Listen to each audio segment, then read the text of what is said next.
Hi, it's Nancy, one of the campus ministers for United Campus Christian Fellowship. This Lent, we're spending some time with the gospel readings for Lent, and so each week we'll have a question for reflection. This week's reading is Luke 4, verses 1 through 13, which is the story of Jesus' temptation in the wilderness. And our question is about Jesus' response when the devil challenges Jesus to turn a stone into bread. And so Jesus says, "It is written, one does not live by bread alone."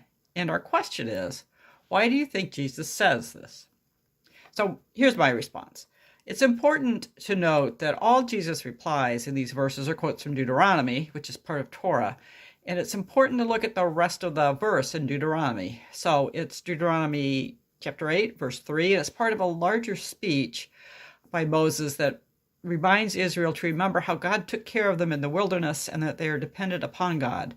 So the full quote is, He, God, humbled you by letting you hunger, then by feeding you with manna, with which neither you nor your ancestors were acquainted, in order to make you understand that one does not live by bread alone, but by every word that comes from the mouth of the Lord.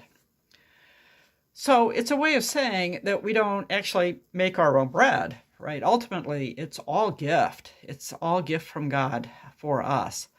So part of what's happening in this temptation story is that the devil is tempting Jesus to forget, to deny who's responsible for bread, and for that matter, the stones, and to take matters inappropriately into his own hands. It's a temptation to misuse his power and authority because it's a temptation to forget, to deny God's care for the world.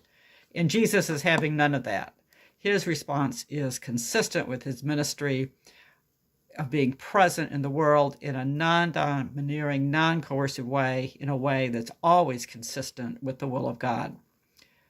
So we'd like to know what you think. So please let us know. Leave a comment on social media, text, email, come to one of our small groups Wednesday or Thursdays at 4 p.m.